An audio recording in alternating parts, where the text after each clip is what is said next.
Hello the students, welcome back to organised knowledge channel. और आज की जो वीडियो है उसमें हम डिस्कस करेंगे worksheet number 26 for class 10th subject social science है। और ये वर्कशीट आपके लिए 7 सितंबर 2021 के लिए शेड्यूल की गई है। इस वर्कशीट में आज हम सेक्टर ऑफ इंडियन इकोनॉमिक्स जो आपका चैप्टर 2 है उसमें rising importance of tertiary sector के बारे में पढ़ेंगे। वर्कशीट शुरू करने से पहले बेटा प्लीज़ चैनल को सब्सक्राइब कर दीजिए, बेल आइकन को प्रेस कर लो ताकि आपको आने वाली वीडियोस की नोटिफिकेशन वो समय से मिल जाए। हमने पढ़ा था कि जो हमारे प्राइमरी और सेकेंडरी सेक्टर हैं, ठीक है, उसके बाद प्राइमरी सेक्टर क्या है हमारा, प्राइमरी सेक्टर हमारा एग्रीकल्चर से रिलेटेड है और सेकेंडरी सेक्टर हमारा वो किससे रिलेटेड है, वो जो है हमारा जो इंडस्ट्रीज़ हैं उनसे रिलेटेड है। अब जब हमने पढ़ा था पिछली वर्कशीट में हमने देखा था कि जो प्राइमरी सेक्टर है 50% पॉपुलेशन वो लगभग किस में लगी हुई है, वो एग्रीकल्चर में लगी हुई है। क्लियर है, प्राइमरी सेक्टर में लगी हुई है। लेकिन जीडीपी जो है वहाँ से केवल 15% के अराउंड जो है वो जीडीपी हमें वहाँ से मिलती है। और इसको हमने क्या पढ़ा था कि ये जो है क्या है, ये हिडन अनएम्प्लॉयमेंट है। नाउ नेक्स्ट देखिए, और जो हमारा जीडीपी है, जीडीपी का मेन आप कह सकते हो मेन शेयर वो हमारा किससे आता है, वो हमारा थर्ड सेक्टर यानी टर्शरी सेक्टर से हमें मिलता है। Now over the 40 years between 1973 to 74 and 2013 to 14 while production in all the three sectors has increased, कि जो प्रोडक्शन है तीनों सेक्टर्स में, ठीक है ना, ऑल द थ्री सेक्टर्स, तीनों सेक्टर्स में जो प्रोडक्शन है वो क्या हुआ है, वो इंक्रीज हुआ है। It has increase the most in the tertiary sector, और सबसे ज़्यादा जो आप कह सकते हो कि इंक्रीज जो देखा जा सकता है वो सबसे ज़्यादा वो किस में हुआ है, वो हमारे टर्शरी सेक्टर में हुआ है। As a result, in the year 2013-14, the tertiary sector has emerged as the largest producing sector in India, replacing the primary sector.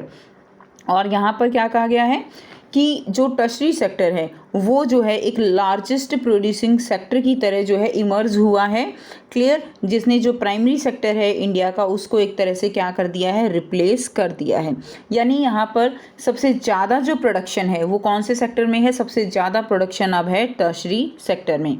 और टर्शरी सेक्टर में कौन कौन आते हैं, जैसे कि टीचर्स हैं, बैंक है, हमारे ट्रांसपोर्ट सिस्टम हैं, ये सब जो है जिसमें यानी एक तरह से जो सेवा वाले सेक्टर हैं, ठीक है, वो किस में आएंगे, वो सारे टर्शरी सेक्टर में आते हैं। Now why is the tertiary sector becoming so important in India. अब बात करते हैं कि जो टर्शरी सेक्टर है वो इंडिया में इम्पोर्टेंट क्यों है, ठीक है। There could be several reason, अब इसके कई सारे रीज़न जो है वो हो सकते हैं। First, in any country several services such as hospitals, educational institution, post and telegraph services, police station, court, village administrative offices, municipal corporation, defense, transport, bank, insurance companies etcetera are required. कि देखिए किसी भी country में ये जो हमने अभी पढ़ी हैं ये सारी जो सर्विसेज हैं, चाहे हम हॉस्पिटल की बात करें, स्कूल्स की बात करें, पोस्ट एंड टेलीग्राफ सर्विसेज हैं, हमारी पुलिस स्टेशन है, कोर्ट हैं, हमारे म्यूनिसिपल कॉरपोरेशन है, डिफेंस, ट्रांसपोर्ट, बैंक, ये सभी किसी भी कंट्री की बेसिक नीड्स हैं। और जो कंट्री है वो इनको प्रमोट करता है, इनको ज़्यादा से ज़्यादा जो है, जैसे हॉस्पिटल ज़्यादा से ज़्यादा बनाए जाते हैं ताकि जो लोगों की हेल्थ है उससे कोई कॉम्प्रोमाइज़ ना हो। क्लियर, ट्रांसपोर्ट फैसिलिटीज़ अच्छी की जाती हैं, इंश्योरेंस कंपनीज़ हैं, बैंक्स हैं, तो ये सारी बेसिक फैसिलिटीज़ हैं जो लगातार जो है गवर्नमेंट ने इनको प्रायोरिटी दी है, ठीक है। तो ये सारे किस में आते हैं, ये सारे टर्शरी सेक्टर में आते हैं। And these can be considered as basic service, तो इनको हम क्या कंसिडर करते हैं, इनको हम बेसिक सर्विस कंसिडर करते हैं। In a developing country, the government has to take responsibility for the provision of these services. So जब एक कंट्री जो है वो डेवलपिंग है, जैसे हमारा इंडिया है, कैसा है, डेवलपिंग कंट्री है, तो डेवलपिंग कंट्रीज़ में इन सारी बेसिक नीड्स, बेसिक फैसिलिटीज़ पे ज़्यादा से ज़्यादा जोर दिया जाता है। और यही रीज़न है कि जो टर्शरी सेक्टर है हमारा वो जो है लार्जेस्ट प्रोड्यूसिंग सेक्टर बनकर उभरा है। नेक्स्ट देखिए सेकेंड रीज़न क्या हो सकता है। Second, the development of agriculture and industry leads to development of services such as transport, trade, storage and the like as we have already seen. यानी अगर देखो एग्रीकल्चर है, एग्रीकल्चर क्या है, प्राइमरी सेक्टर है, ठीक है, इंडस्ट्री क्या है, सेकेंडरी सेक्टर है।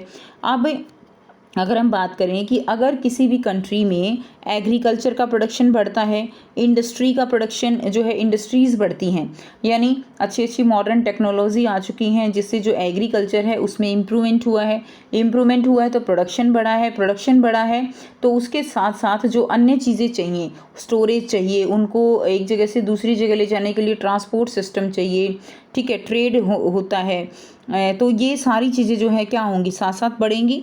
और एग्रीकल्चर के ऊपर क्या डिपेंड करता है, एग्रीकल्चर के ऊपर डिपेंड करती है इंडस्ट्रीज़, यानी अगर हमारे पास रॉ मटेरियल ज़्यादा है तो इंडस्ट्रीज़ के अंदर भी क्या होगा, प्रोडक्शन ज़्यादा होगा।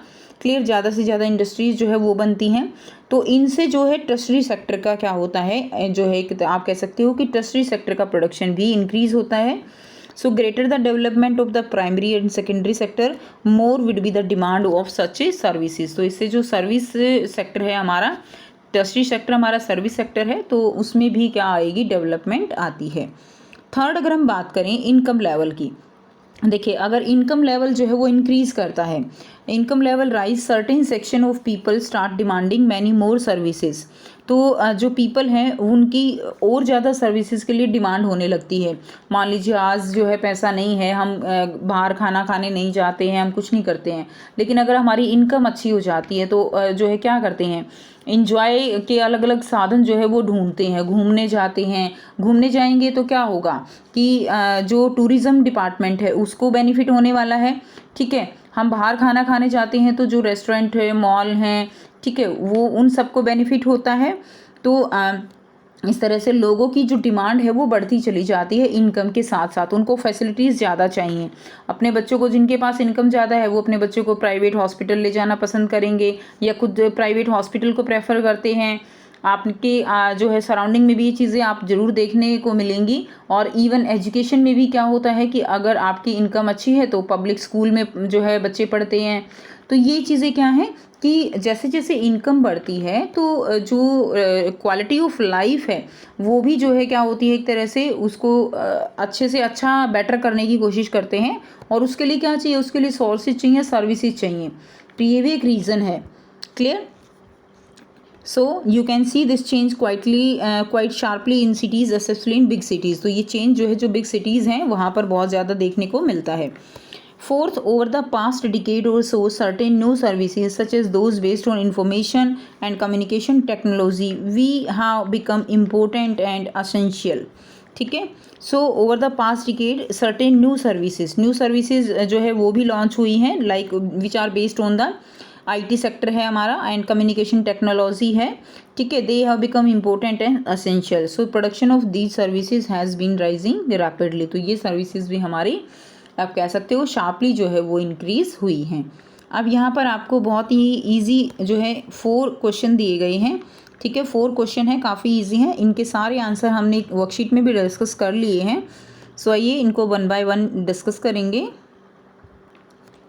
फर्स्ट क्वेश्चन है, which sector of the economy is the largest producing sector in India. ठीक है, तो इकोनॉमी का लार्जेस्ट प्रोड्यूसिंग सेक्टर जो है वो सेक्टर कौन सा है। सो आंसर क्या लिखेंगे, अभी हमने पढ़ा the tertiary sector is the largest sector of the Indian economy. Tertiary sector हमारा लार्जेस्ट सेक्टर है। क्वेश्चन नंबर 2 है, how does the development of agriculture and industry led to the development of services. कि जो है development of agriculture और अगर industry की development होती है तो इससे सर्विसेज की डेवलपमेंट कैसे होती है।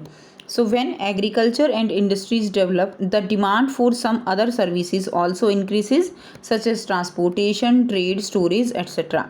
तो अगर एग्रीकल्चर और इंडस्ट्री की डेवलपमेंट होगी तो उनको सर्विसेज भी चाहिए, लाइक ट्रांसपोर्टेशन की सर्विस चाहिए, ट्रेड सर्विसेज, स्टोरेज हैं। तो इस तरह से बैंक भी जो है ज़्यादा बढ़ेंगे अगर लोगों के पास इनकम ज़्यादा होगी। तो इस तरह से सारी सर्विसेज जो है वो एक दूसरे से क्या होती हैं, लिंक होती हैं। नेक्स्ट देखिए क्वेश्चन नंबर 3 क्या दिया गया है, which sector of the economy you would like to contribute when you grow up and why. तो आप जो है कौन से सेक्टर में अपना कंट्रीब्यूशन देना चाहोगे जब आप बड़े हो जाओगे और क्यों। तो बेटा ये आपको जो है अपने बारे में आप खुद से लिखोगे। क्लियर। तो यहाँ पे मैंने जो एग्जाम्पल दिया है कि किस तरह से आपको लिखना है, I would like to grow up and contribute to the third sector. ठीक है, I would like to contribute so आप लिखेंगे I would like to contribute to the third sector of the economy, कि मैं जो है थर्ड सेक्टर जो economy का है उसमें कंट्रीब्यूट करना चाहूँगा। My aim is to become a teacher, मेरा एम क्या है, आपका जो एम हो बच्चों आप वो लिखेंगे। माई एम, ठीक है, क्योंकि मैं एक टीचर हूँ तो मैंने इसको अपने रेफरेंस में लिखा है। My aim is to become a teacher which comes in tertiary sector, तो ये किस में आता है, ये टर्शरी सेक्टर में आता है। Clear. Now question number 4 is, as income level rise certain section of people start demanding many more services, explain। ठीक है, कि जो है इनकम लेवल क्या होता है, इंक्रीज होता है, राइज होता है, तो सर्टेन जो सेक्शंस हैं पीपल वो जो है क्या होती हैं, डिमांड करने लगते हैं मैनी मोर सर्विसेज की। आपको इसको एक्सप्लेन करना है। सो आंसर लिखेंगे, as the level of income increases certain sections of the people start demanding more services like going out to eat out, shopping malls, private hospitals, private schools, gyms etcetera. ठीक है, तो जो लोग हैं जैसे ही income level rise होता है तो और भी ज़्यादा जो सर्विसेज हैं उनकी डिमांड करने लगते हैं, जैसे बाहर खाना खाने जाना है, शॉपिंग मॉल्स हैं, प्राइवेट हॉस्पिटल्स हैं, प्राइवेट स्कूल्स हैं, जिम्स हैं, इनकी डिमांड जो है वो बढ़ने लगती है। सो ये थी आपकी आज की एसएसटी की वर्कशीट स्टूडेंट्स। आई होप सभी को वर्कशीट क्लियर है। कोई भी डाउट है बच्चों पूछ सकते हो। वीडियो अच्छी लगी तो प्लीज़ लाइक कर दीजिए, शेयर कर दीजिए और चैनल को भी सब्सक्राइब कर लीजिए। So thanks for watching. मिलते हैं नेक्स्ट वीडियो में नेक्स्ट वर्कशीट के साथ। Take care.